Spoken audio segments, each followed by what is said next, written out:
Okay, I read this earlier. This is a good question. So Mark says, "Hey guys, I was thinking about trying CTR manipulation for my local project, but I saw a webinar with Eric from On Page AI, who was saying that CTR is best for churn and burn, since if you start CTR and then stop it, it sends negative signals to Google, since Google sees all the activity is stopped. If I try CTR for local, will I really be stuck paying for it forever unless I want my clients' sites to drop?" No.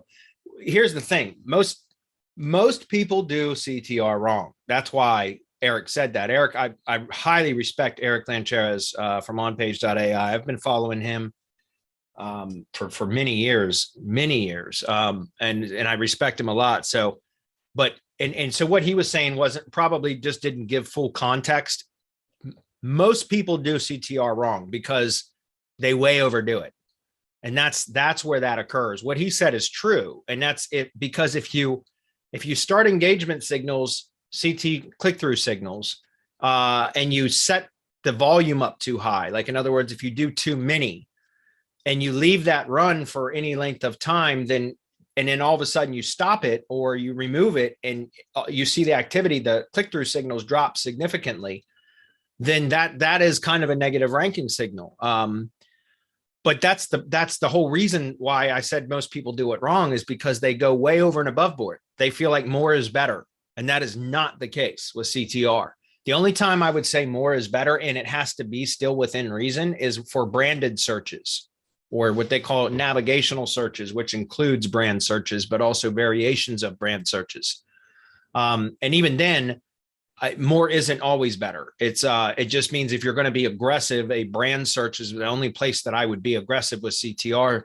The volume of signals sent would be at the brand level, brand search level.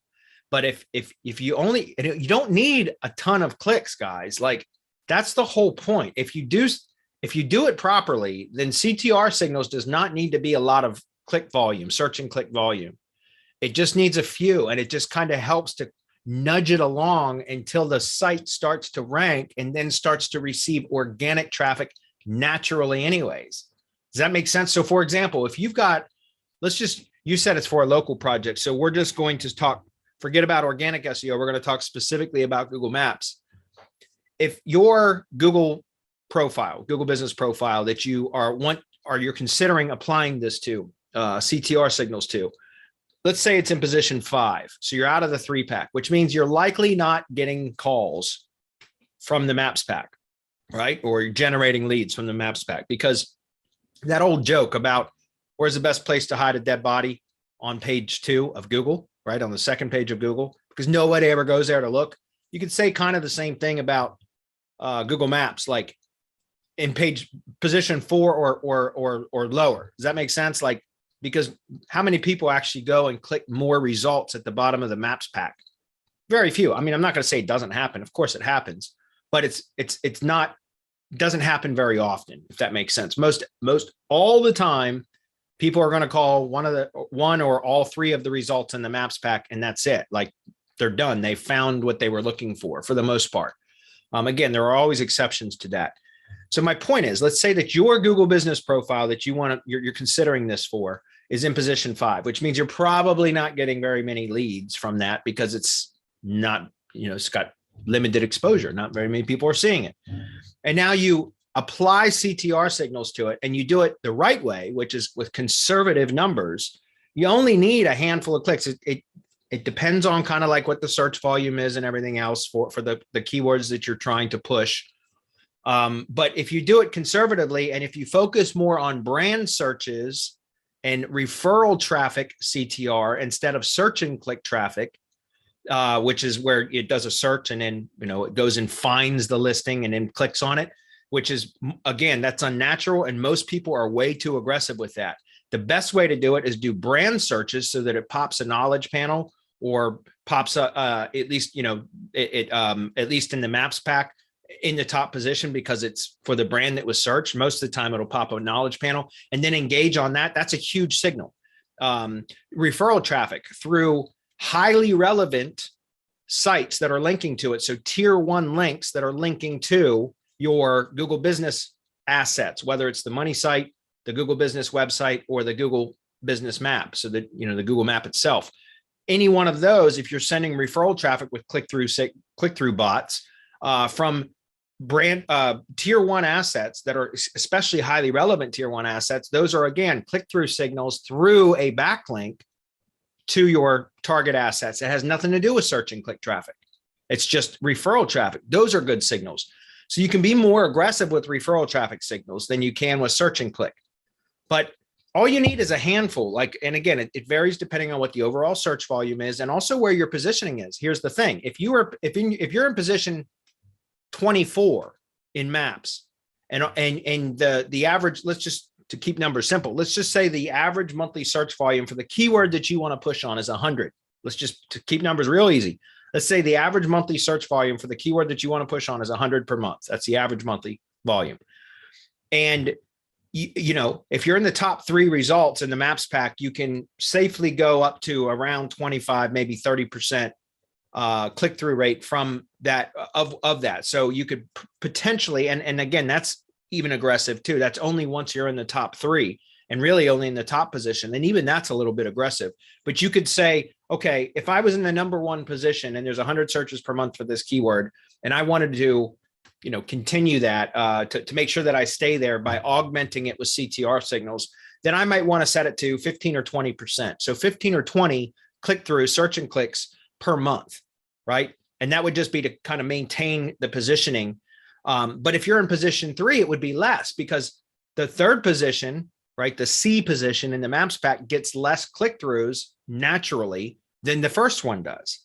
Does that make sense? So you have to lower that even more. And so, like I said, if you wanted to be super aggressive, you know, I've done it as much as 25 or even 30%, searching 30% of whatever the average monthly search volume is. But if you were like in position 5, you might want to only do 10%, right? So instead of, you know, if you were in position 1, 2, or 3, if you would apply 20%, so 20 search and clicks per month for that particular keyword, then if you're position 5, instead of doing 20, you might only want to do 10 because naturally it should be getting less clicks than what would be in the 3 pack. Does that make sense? And so if you're in position 24, right, so you're on page 2, would it make sense for you to get 10% of the click-through for the average monthly search volume for that keyword? No, because who the hell goes to page 2 to find position 24 to click for a keyword and does it 10 times in a month or 20 times or whatever? Does that make sense? So you might only need to do like 5%. So 5 clicks per month, search and clicks per month. And you do that across different keywords along with, in tandem with brand searches and referral traffic searches, because I know what people are thinking. Well, how is 5 search and clicks per month going to help anything? Well, it does, believe it or not, but it does it also when you combine it with other keywords that are also have low search volume signals as well. It's a cumulative effect that helps to move the needle, as well as also, like I said, brand searches and what they call navigational search queries, which are brand plus keyword, brand plus location, brand plus phone number, like searching brand, like, you know, Joe's Plumbing phone number. It's like those types of hours of operation or business hours. So like, you know, brand plus business hours, those are types of search queries that are called navigational search queries that they include a brand search in them, in the search queries. And those are all really powerful signals as well. So you can be more aggressive with those and with referral traffic, but the search and clicks, like I said, you want to keep it very conservative and depending on where your positioning is.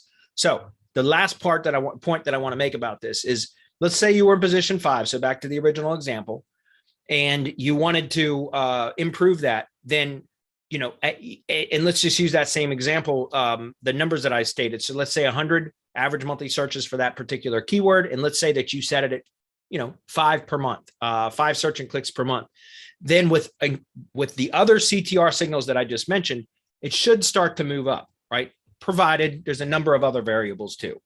You know, your off page, your backlink profile, topical relevance of your backlinks, your on page, all of that is also variables that have to be considered. But if everything else is right, and you're just talking about purely CTR signals, helping it to rank, to go from position 5 into the 3-pack, then in tandem with those brand searches, as well as the referral traffic signals, you only need a few search and clicks per month to help to have it start to move.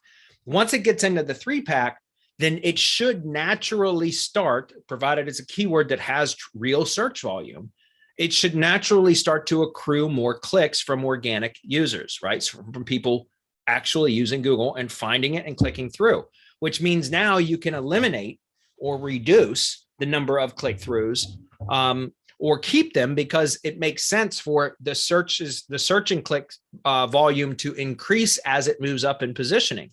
Does that make sense? So if the problem that Erik is mentioning, which he's absolutely right, is what we see all the time. We hear about it all the time. People come into the CTR groups that I'm members of, and I see the same question comes up all the time. Well, how many signals should, what type of volume should I send? And people will give you different kind of, recommendations or suggestions. But, we'll see, like, for that same 100 search queries per month example, we'll see people come in and jump with, like, right out of the gate, like 30 search and clicks per month or more, sometimes more. And it's in position 12 in maps. Does that make sense? So, like, you're hitting what the number one position search and click should, and you hit it in number 12 position with that much volume, click activity volume. And so, if it does move, if it helps at all, and oftentimes that's so aggressive that it doesn't help because it stands out, it looks unnatural, so it's just not really counted, or it might give a temporary boost and then slip back down. But even if it were to actually work, and you were able to actually move from position 12 all the way up into the 3-pack, and then you stopped CTR signals, now that you're getting the 30 CTR signals that you're manipulating, as well as actual organic traffic from that and click-throughs from that keyword, because now it's in the 3-pack, then when you kill your CTR manipulation, now you've just dropped 30 search and clicks per month, just like that, if that makes sense. And that looks unnatural. So again, coming back to CTR stuff, like, it absolutely works. The problem is that people do it incorrectly. And it's probably just for, lack of understanding. But, be conservative, be extra conservative with search and clicks, like keyword search and clicks. Take into consideration where the current positioning is. Look at search volume data for those the keywords that you're going to push on. Be really conservative in your numbers for the click-throughs. Then again, for brand searches and variations of brand searches, otherwise known as navigational search queries, you can be more aggressive with those. And referral traffic. Again, you don't want to go overboard, but you can be a lot more aggressive with referral traffic through really relevant tier 1 links. Those are one of the best ways to kind of help move the needle with CTR signals. So anyways, that was a great question, because that's something that we every single one of the groups I'm in, you see over and over and over again, people come in with the same question. How many signals do I send? And oftentimes the volume that they apply is way, way too aggressive. And that creates problems. So it's a great question.